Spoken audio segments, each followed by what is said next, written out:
नजर कल शाम नई दिल्ली रेलवे स्टेशन में हुई भगदड़ की घटना में 18 लोगों की मृत्यु हो गई, जबकि 15 लोग घायल थे। इस घटना के उच्च स्तरीय जांच के आदेश के बाद समिति के सदस्यों ने जांच भी शुरू कर दी है। इस घटना के बाद से तुरंत हालात को काबू करने के लिए पूरा रेलवे अमला मौके पर पहुंचा और सामान्य परिचालन शुरू कराया गया। कल के बाद से लेकर अभी तक हालात सामान्य है और भीड़ को नियंत्रित करने के लिए अतिरिक्त सुरक्षा बलों को भी स्टेशन और प्लेटफॉर्म्स पर तैनात किया गया है।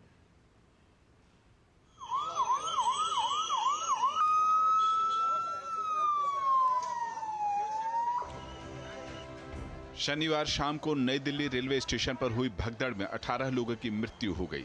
ये घटना उस समय हुई जब शाम करीब 9 बजे के आसपास प्लेटफॉर्म नंबर 14 और 15 पर यात्रियों की भीड़ अचानक से ज्यादा बढ़ गई, जिसके बाद रेलवे ने भीड़ को देखते हुए स्पेशल ट्रेन चलाने का फैसला किया।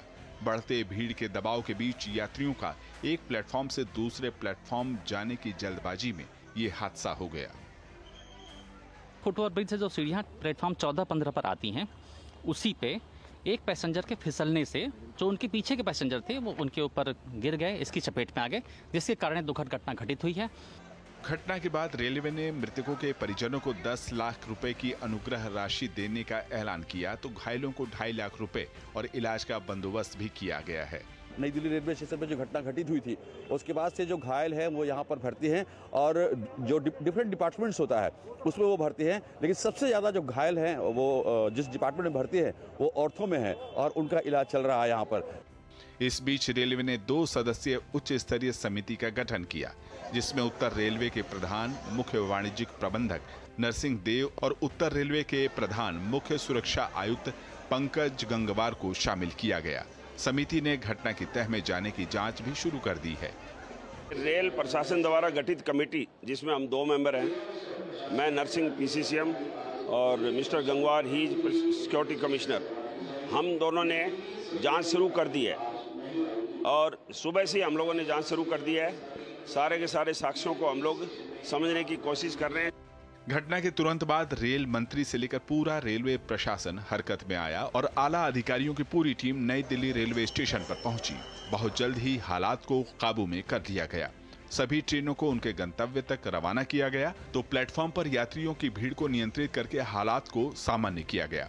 कल रात से लेकर अभी तक नई दिल्ली रेलवे स्टेशन पर आला अधिकारी मौजूद हैं, जो भीड़ ज्यादा होने के बाद भी स्थिति को पूरी तरह से नियंत्रित किए हुए हैं। हालात बहुत सामान्य हो चले हैं और आप ये देख सकते हैं कि जो मुसाफिर हैं ये आराम से यहाँ पर बैठे हुए हैं, अपनी बारी की प्रतीक्षा कर रहे हैं।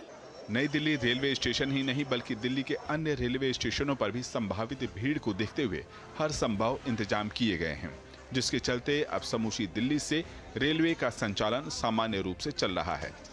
शनिवार की दुखद घटना के बाद राष्ट्रपति द्रौपदी मुर्मू, उपराष्ट्रपति, प्रधानमंत्री नरेंद्र मोदी समेत तमाम लोगों ने दुख जताया। नई दिल्ली से अभिषेक सिंह, राजेश राज के साथ ब्यूरो रिपोर्ट, DD न्यूज। तो नई दिल्ली रेलवे स्टेशन पर हुई भगदड़ की घटना को लेकर राजनीतिक बयानबाजी भी शुरू हो चुकी है।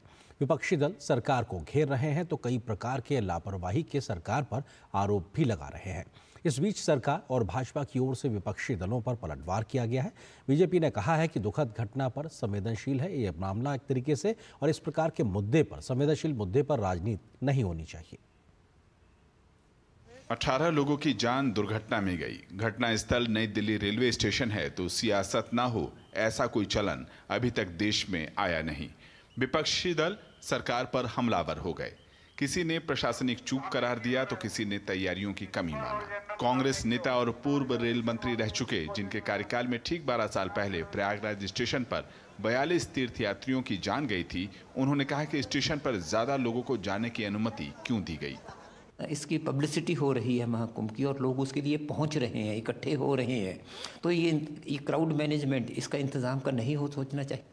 और ख़ास तौर पे रेलवे स्टेशन पे क्यों नहीं बाहर इंतजाम होता प्रॉपर? एजेंसीज किस बात के लिए हैं? भाजपा की ओर से अजय आलोक ने घटना पर दुख जताया। उन्होंने कहा कि सरकार घटना को लेकर पूरी तरह से संवेदनशील है। कल रात में जो दिल्ली में हुआ वो बहुत दुखद है और रात से ही हमारे पार्टी के प्रदेश अध्यक्ष वीरेंद्र सचदेवा, LG साहब, सबको ही अस्पताल में जाके घायलों को उन्होंने देखा है और हर संभव मदद पहुंचाने की कोशिश की जा रही है। अब सब कुछ सामान्य है, लेकिन 18 लोग की जो मृत्यु हुई वो बहुत दुखद है।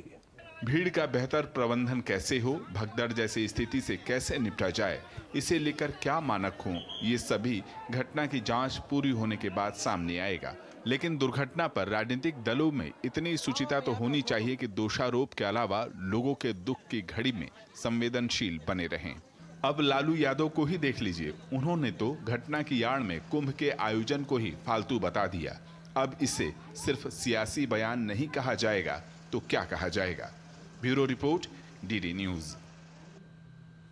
कल रात करीब 8:30 बजे के आसपास नई दिल्ली रेलवे स्टेशन पर एकाएक भीड़ का दबाव बढ़ने लगा और कुछ ही देर में प्लेटफॉर्म नंबर 14 के फुट ओवर ब्रिज पर हुई भगदड़ में 18 जिंदगियां हमेशा के लिए खत्म हो गई। कोई महाकुंभ जा रहा था तो कोई अपने घर के लिए निकला था, किसी ने अपने परिजन को खो दिया था तो किसी ने अपने दोस्त को हमेशा के लिए गंवा दिया। सरकार ने मृतकों के परिजनों के आर्थिक सहायता की घोषणा की है तो घायलों के इलाज का ख्याल भी रखा गया है, लेकिन अपनों को खोने का गम इतना बड़ा है कि उसे कैसे मिटाया जा सकता है। प्रयागराज में महाकुंभ जाने के लिए शनिवार को अभूतपूर्व भीड़ उमड़ी। नियमित ट्रेन लेट थी। प्रयागराज या पटना की ओर जाने वाली ट्रेन अधिकांशतः 11, 12, 13, 14 या 15 नंबर प्लेटफॉर्म से ही संचालित होती हैं। ऐसे में स्पेशल ट्रेन की ओर बढ़ती भीड़ और अफरा तफरी में लोग दबते चले गए। पूनम देवी की पति की मृत्यु इस घटना में हो गई। उन्हें छपरा जाना था। आदमी सब उनको दाब दिया, इतना ना आदमी एक बैग हो गया कि उनको आदमी सब दाब दिया। बिहार जा रहे थे, छपरा जिला। संजय भी चश्मदीद हैं। वे 12 लोगों के साथ प्रयागराज जा रहे थे। प्लेटफॉर्म पर पहुंचे तो जीने पर उनका पूरा परिवार दब गया। सभी लोग सुरक्षित बच गए, लेकिन उनकी बहन पिंकी की मृत्यु हो गई। हम करीब 8 बजे करीब रेलवे स्टेशन पहुंचे थे। रेलवे स्टेशन पहुंचने के बाद जीने से नीचे प्लेटफॉर्म की तरफ जा रहे थे। जीने पर भीड़ में हमारा परिवार दब गया। प्लेटफॉर्म 14-15 पर यात्रियों की भीड़ थी। लोग इंतजार कर रहे थे। घटना स्थल पर मौजूद तुषार ने बताया कि कैसे लोग एक दूसरे के ऊपर गिरते चले गए। घटना से तुषार विचलित नहीं हुए। उन्होंने इंसानियत का परिचय दिया और घायलों को नजदीकी अस्पताल तक पहुंचाया। आपने एक बच्ची को जब वहाँ पर जब घायल हो गई थी तो आप उसे हॉस्पिटल ले गए थे? जी सर, वो जो जिनकी वो बेटी थी उनकी वाइफ भी बेहोश थी और उनका बेटा वो 4 साल का बता रहे थे, वो खो चुका था। तो वो रो रहे थे, अपनी पत्नी को जगाने की कोशिश कर रहे थे, बेहोशी से हटाने की कोशिश कर रहे थे और बोल रहे थे कि भैया मेरी बेटी को भी बचा लो, बेटी को भी। तो उनको पहले हमने उनसे अपना नंबर एक्सचेंज करा कि वो ये ना हो कि मेरी बेटी खो गई। नंबर दिया, उनका लिया और उनकी बेटी को उठाकर हम हॉस्पिटल गए। फिर वहाँ पे उसको बोल दिया था डॉक्टर ने कि हम रिटर्न में नहीं दे सकते, पर ये डेथ है। तो फिर हमारी दूसरी लोकनायक हॉस्पिटल की एम्बुलेंस करवाई पुलिस, वो हॉस्पिटल वालों ने, तो हमें लोकनायक हॉस्पिटल भेजा। उनकी माँ का क्या हुआ? सर, उनकी माँ भी फिर लोकनायक हॉस्पिटल में पुलिस वो एम्बुलेंस के जरिए आ गई थी। दुख के निशान मिटाए तो नहीं जा सकते, लेकिन सरकार अपने प्रयासों से परिजनों के दर्द को कम करने में जुट गई है। आर्थिक सहायता के अलावा हर संभव मदद बड़ी संजीदगी से कर रही है। कुमार आलोक के साथ ब्यूरो रिपोर्ट, डीडी न्यूज।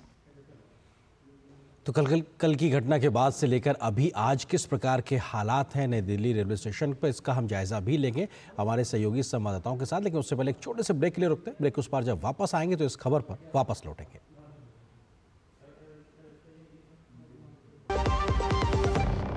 जन जन का रखे ध्यान, टीबी मुक्त भारत अभियान। जब सुरक्षित हैं वे लोग जिन्हें अधिक है टीबी होने की संभावना, तभी साकार होगी टीबी मुक्त भारत की कामना। पहले से मौजूद स्वास्थ्य परिस्थितियां टीबी होने की संभावना को बढ़ा सकती हैं। इस वर्ग में आप या आपका परिवार भी हो सकता है। इस समूह में आते हैं वे लोग जिन्हें पिछले 5 वर्ष में टीबी हुआ हो,